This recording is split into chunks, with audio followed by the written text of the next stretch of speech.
Автокөлік бояуларын сататын жерге барып, краскамызды таңдатып алдық. Машинаның бензин құятын қақпағын алып барып, жақтан соған таңдап подбирать етіп берді краскамызды. Және де соны баллончикке құйып берді. Баллончик 2,5 мың теңге тұрады. Краска таңдау 500 теңге. Сонымен 3 мың теңгеге шықты. Және тағы да лак алдық. Лак 1,5 мың теңге. Ол краска ручкадан кейін еще тағы да қалады. Майда шүйда жырылған, сызылған жерлеріне мүмкін пайдаланып қалармыз. Және бір бет наждачка алдық, 600-дік. Наждачкамен қырар алдында наждакты суға 5-10 минут батырып қоямыз. Наждак бізде жұмсақ болу керек. Сосын наждакпен қырып атқан кезімізде қайта-қайта сулап қырып отырамыз.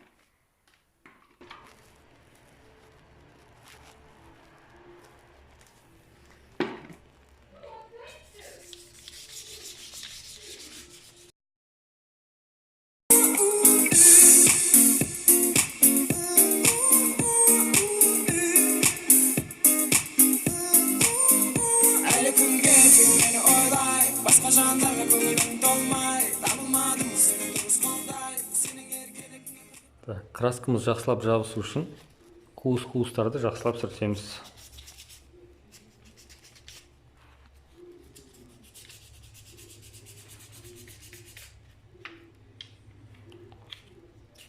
Біздің мақсатымыз бетіндегі глянецті кетіру, жартырлағын.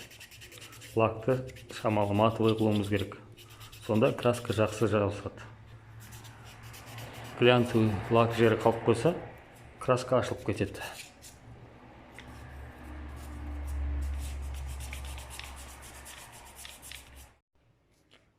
Ручканы аст жағын қағазбен жауып қойдым. Ішіндегі бөлінбесін деп кигізіп, жыртып жабыстырып қойдық.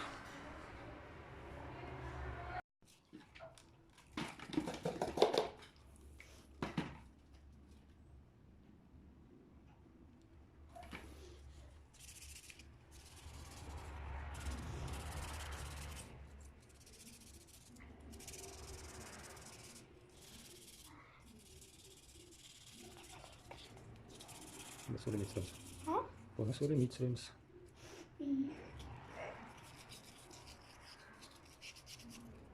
Мынандай обезжиретельмен майлығын сүртіп алғанымыз жақсы.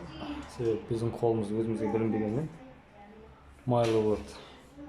Бұл майлыға краска дұрыс жабыспайды.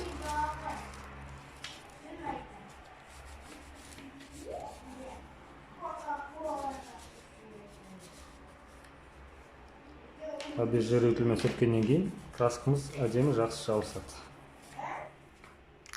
Міндетті түрде бояр алдында әбден шайқап аламыз краскамызды.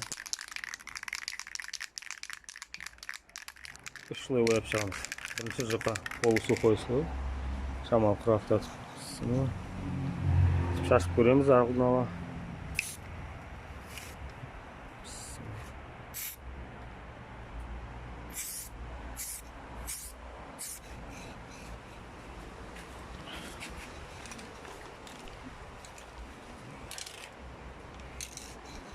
Шамалы жерге өтіп кетті.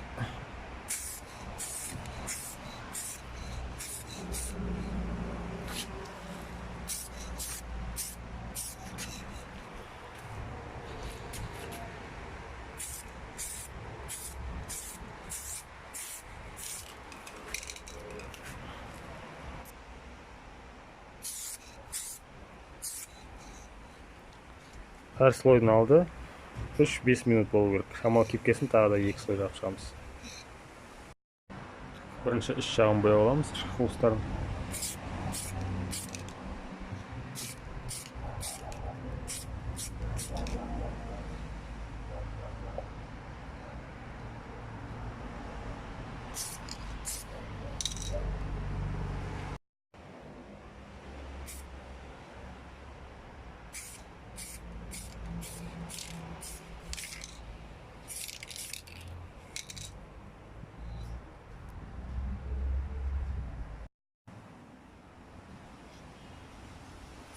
краскамызды 3 қабат бояғаннан кейін лакпен бояймыз.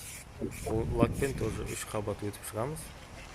Краскады шамалы жартырлағы кетіп, матовый болған кезде лакпен бірінші өтіп шығамыз. Бірінші слой жұқа слой. Сосын шамалы лак кебе бастағанда тоже жартырлағы басыла бастайды, шамалы матовыйлау болып. Сосын екінші слой, тағы да сөйтіп шамалы кептіріп, үшінші слойын бояймыз.